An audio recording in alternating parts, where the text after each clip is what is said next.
Let's talk about the director of photography and working with them. As a boom operator, you have to work on set, and you've heard me talk about the big four. But the director of photography has the ability to make your life easy or very difficult, depending on what he or she decides.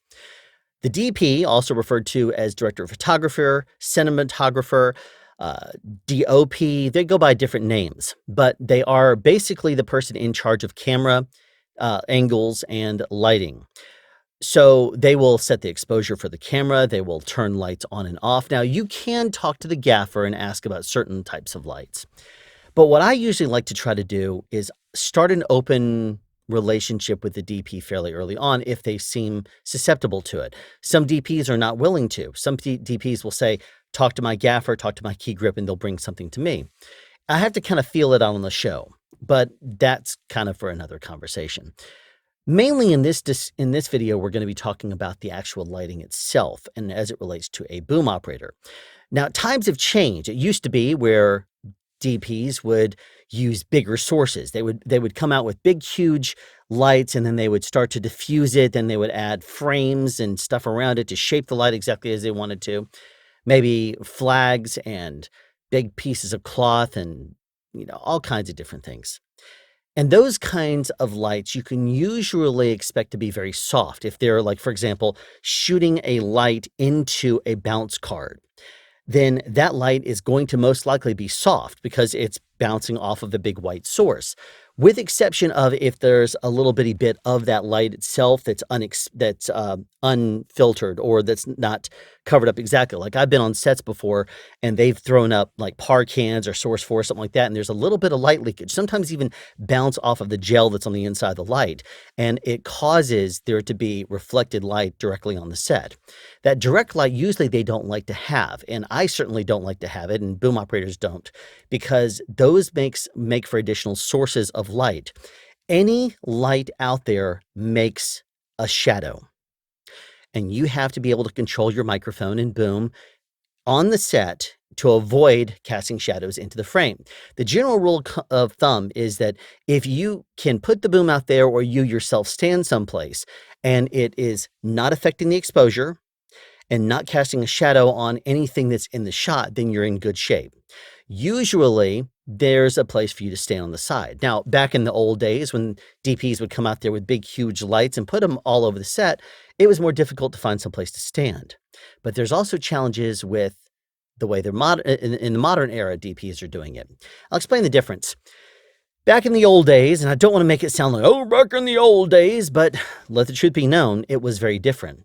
When you came out with one big, huge light source, or you blasted it in through windows if the light's coming in from out through a window from outside, or even in the corner of a room, those sources are big and they're soft. And usually because they're big enough, they are able to expose the whole room. You light the room, and therefore anything inside of it is going to look good. That's a good DP, someone that can light the room and expect the actors inside to be exposed correctly. I really like those kind of DPs. As a matter of fact, Warner Brothers, in a show that I did years ago, they dictated that you should light the room and let everyone be exposed properly within it, and directed our DP to, you need to do that. Don't light the actors because then the room looks off. Light the room and then the actors will look right in it. And I really like that approach because it's a lot better than what you see in a lot of the modern day era. But I'm getting a little bit ahead of myself. When you light the room with a big source, that source is just that. It's big, it's open, and the fall off of that, because it's going to be brightest right near where the source is. If you come right up to the light and you touch the light, that's the very brightest place it's going to be. But then those lights are hot, so you don't want to do that. The farther away the camera goes, or the farther away the light is from you, the more that light's going to start to dim. Makes sense, right? Well, what they used to do in the old days is they put big sources like that way off to the side, where the difference in light drop between, one stop or half a stop would be very small, negligible, over the course of, the distance between the source and where the actors are. And those were great days because as long as you did not stand between the actor and the light, or, an area on the set that's exposed by that light, then you really didn't have very many issues. And those lights, even though they were big and sometimes intimidating for a new boom operator, those were your friends. Those were the best lights because they're very big and soft. A quick note about soft lights. You can very easily hide a boom shadow on on the background if there's a soft light. You can move very slowly sometimes and not see your shadow move at all. It's also very difficult to cut the light. So if you ask the key grip, is there anything you could do? They may say, oh yeah, sure, we'll come out there and cut the light. But then the problem with that is they'll come out there and they'll bring a flag down, but they're not able to get far enough away to really cut that shadow. Because if the light source is 3 feet wide, 3 feet tall, and they come out and start cutting into the top, because that whole thing is being used for exposure, you're going to start to affect the light very quickly and early. So it's going to start to basically dim the overall light. DP is going to probably have an issue with that. And if you come out enough to actually cut it near the actors, then first of all, it's going to be in your way. Second of all, it's really not going to help you a whole lot. They'll come in there and cut from above, but you got to keep in mind, if a light source is, let's say, this big and the microphone and boom, let's say, are this small, and this entire thing is casting light out, then the light from the top is going to be basically causing a little shadow down here. The light from the bottom is going to be causing a shadow up there. And over the course of the entire background, it's going to be very soft because of this entire light that's causing the shadow, versus a small, more spot, type source. That is going to be causing a very, very thin beam of light, casting a very hard shadow on the background. In a nutshell, that's what it is. The bigger the source is, the better it's going to be for us. But then it means that if you start to cut in on this light, then what you're doing is reducing the size itself of the source. So if a big, huge light like here is casting a very big dispersed shadow on the background, and you start to cut in on the top, you're basically shrinking the amount of exposure coming out of that light. You're shrinking the aperture, so to speak. And when that happens, you're making the source smaller, which makes the shadow reveal more on the background. It's amazing to me how many key grips I talk to, and even DPs that say, oh yeah, cut it for him. It's too soft to cut. But they don't seem to understand that. It makes the source smaller and sourcier when you cut a big open diffused light, and that doesn't help us nearly as much. So one of the things that they can do, even though you don't want to tell a DP, a key grip, or a gaffer how to do their jobs, what it would be great if they did is, since you know that the shadow is being cast on this wall and that's in the shot, if they were to come up with another source and, use that to expose the back wall, drop this ever so slightly from the front, so that way the fall off isn't really illuminating the background nearly as much, but it's illuminating the actor just fine based on the camera settings, then they come up with another source behind the actor and light up the background. That's great. I love it when people do that. And DPs do that quite often, or at least they used to.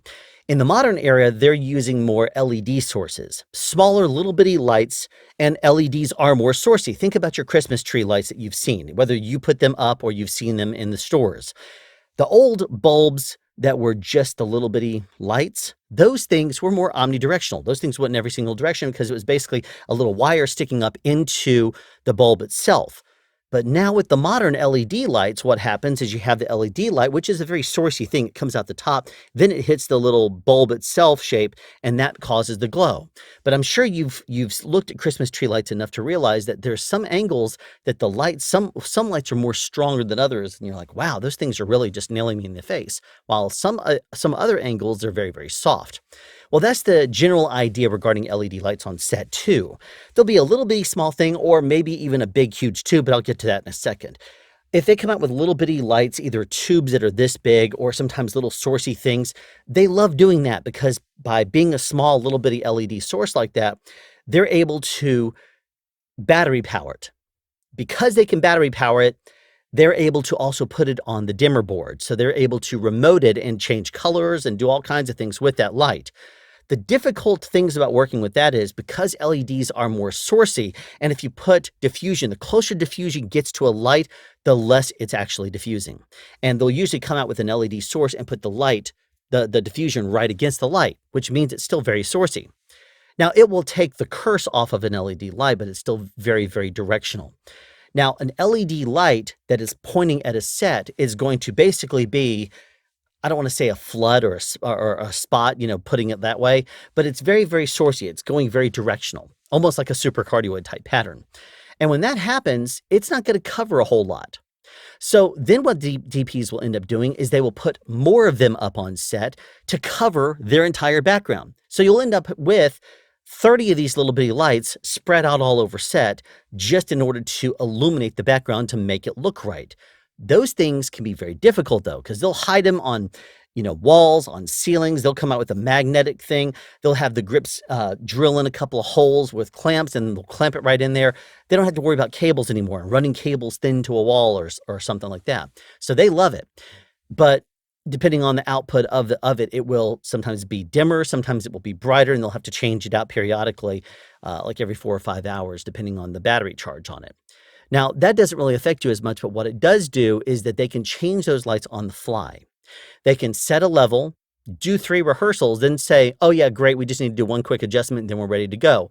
Then they can dial on any one of those lights and make your life very difficult with a last-minute change, which they don't see as a big deal. But to you, it is a big deal. You throw the boom out there, and suddenly you see a light come up, and you're like, whoa, whoa, whoa, where did that come from? Sometimes it's difficult to see which light was that they adjusted. So one of the tricks that we used to do is we would go out there and just throw the boom all over set and see where the shadows fell. Well, this day and age, it still works, but with more sources, it's a little bit more difficult to sometimes spot where they are.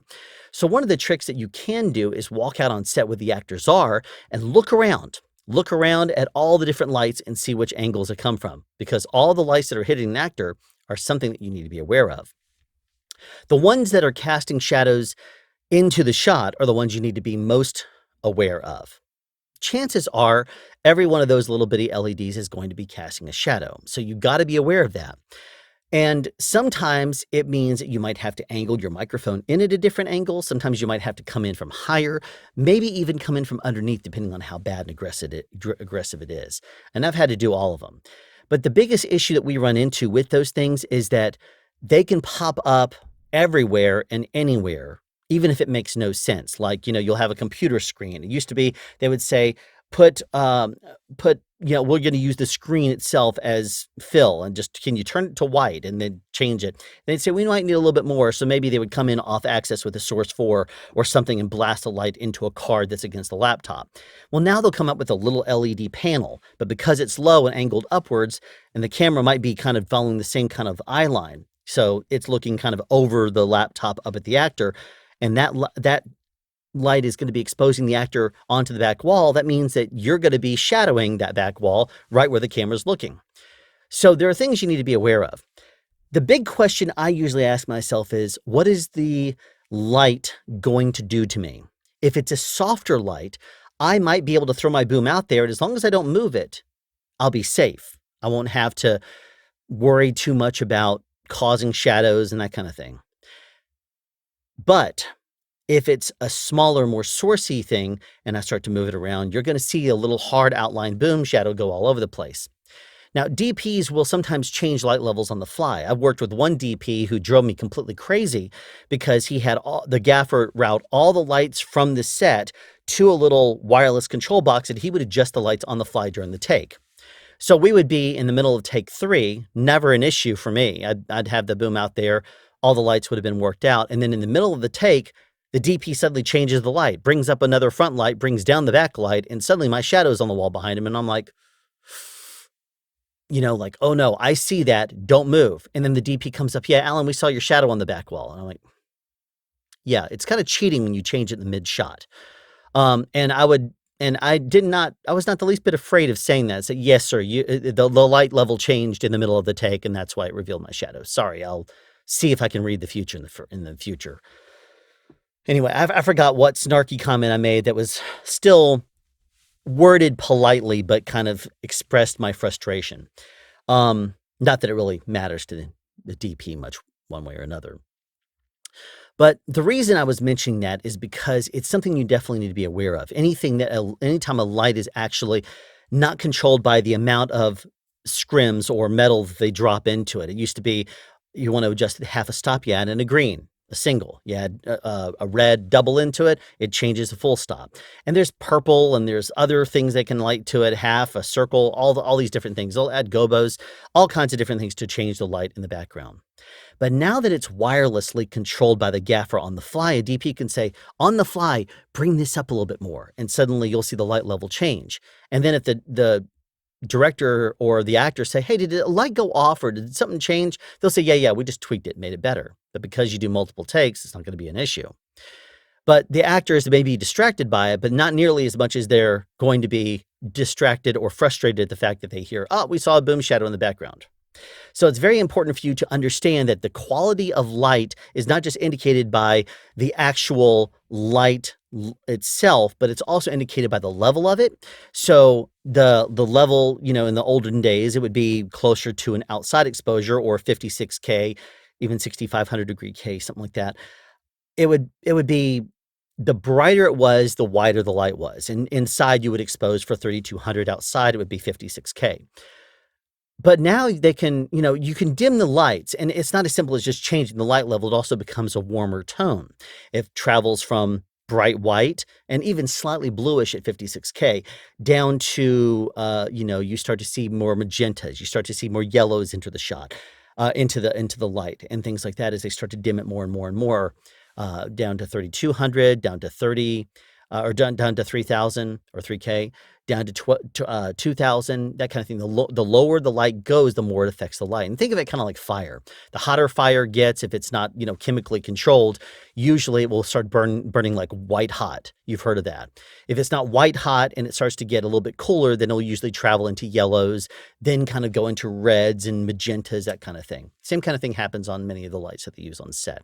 With LEDs, it's different though. They can drop the light level just a little bit without affecting the color temperature. So that's something you have to be aware of, because sometimes they'll do different color temperatures on the same set. It'll be like red coming in from this one way, they'll have blue coming in this direction.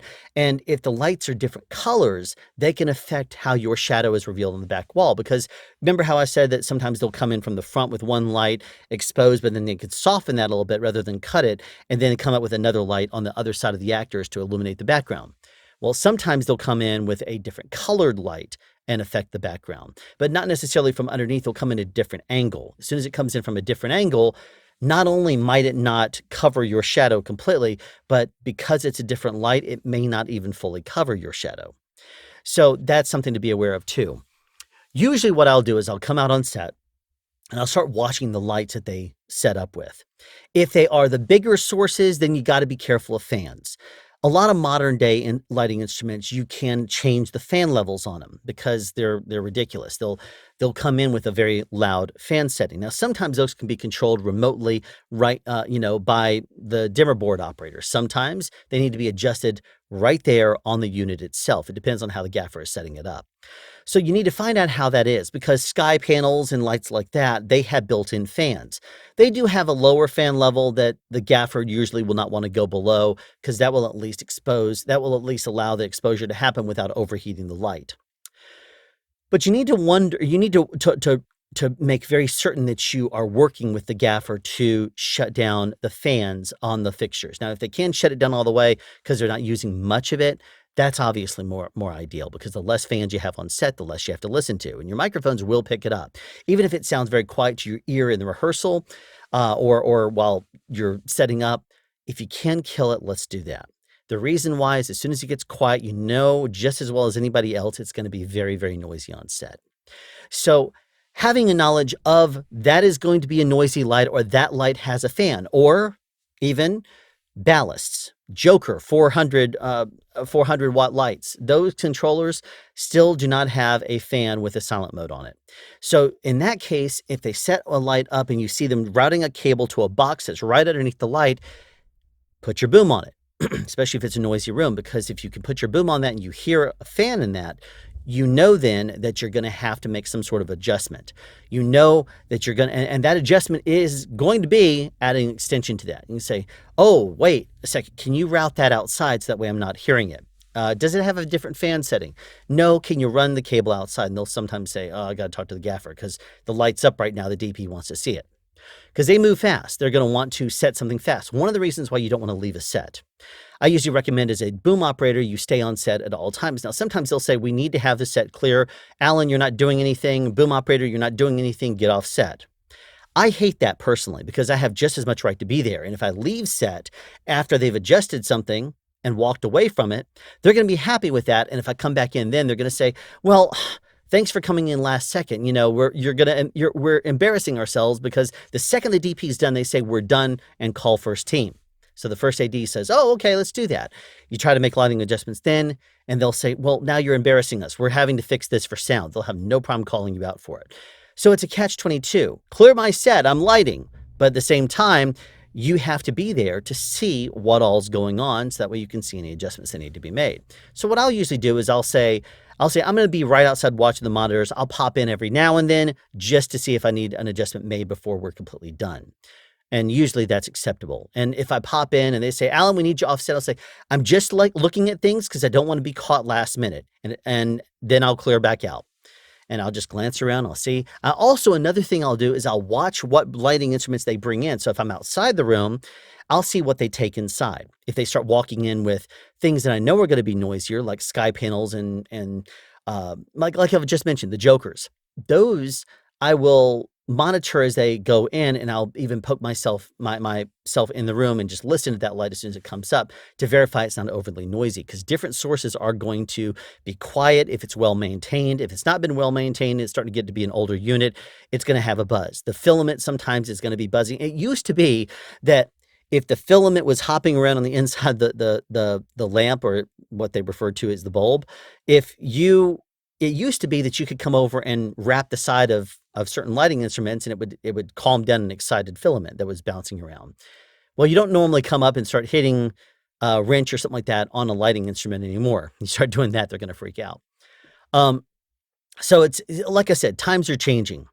It also means that things have gotten a lot cooler on set, though. So it used to be that the lighting would increase the temperature on set by 10, 15, 20 degrees. I was on a soundstage probably 12 years ago, 10, 12 years ago, and it was so hot and the air conditioner was not routed in there just yet because it was broken, that at the beginning of the day, it started at about 82 degrees. As soon as they started bringing up all the hot lights, the key grip put a thermometer on the set. And that day, the temperature on set got all the way up to the high 90s, and right before wrap, it hit 100. So if you can imagine being on a hot stage, all these hot lights on you, you have to hydrate because there's no air conditioning. And even then, I've worked with the same key grip before. We've been on sets where I've been looking at the air conditioning and shutting it down temporarily to verify that it's going to shut down everything I need it to, and they've complained when it's been 80 degrees. And gosh, it's so hot. Leave the air conditioning on. I'm just making sure that I can kill it and it kills everything I need to. Because if it does, and then I'll bring it right back up. Because if it doesn't, I'll need to adjust something else or find something else. Sometimes it's a comfort system and there's multiple thermostats, that kind of thing. But that's not regarding lighting. So the long and the short of it is, ask yourself, what is each light doing?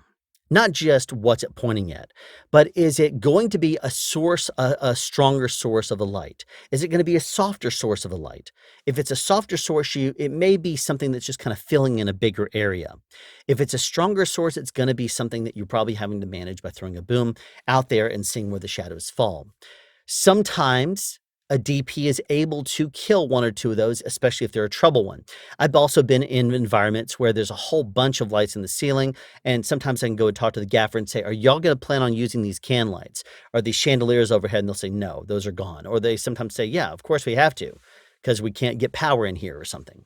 So you'll want to also find out what kind of lights they're using, and if you can control the more sourcey ones like the house lights, if it's not a wide shot, then by all means, definitely talk to the gaffer about that.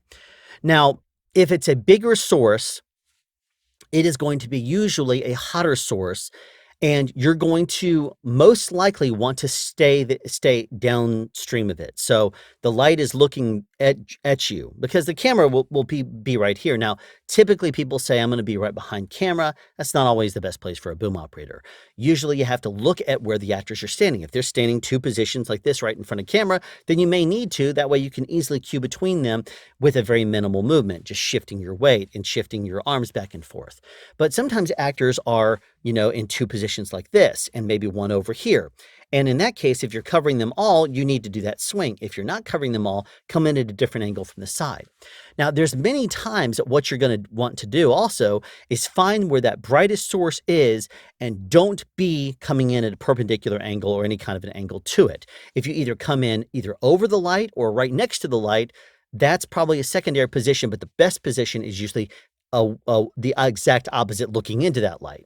So it's annoying because it silhouettes an actor also. So it's more difficult for you to see the depth of your microphone in front of the actor because it's silhouetted and it's hard to see something that's completely in shadow. Now, that has usually been traditionally where you want to stand. But because of all these little LED sources all over the place, what you usually have to ask yourself then is where do you want to stand? Where's going to be easiest for you to catch the dialogue? And if lighting is not an issue, that's what you should be asking yourself anyway, because you don't want to have to do rocking motions, foot motions in and out, or anything like that. You want to be able to just swing the microphone at an even distance over all the actors you're covering at any given time. That could mean that you're coming in next to the actors. It could mean that you're coming in, not to down to the actors, but you could be coming in line over one or two of the cameras. Could be that you're coming in from a totally different angle.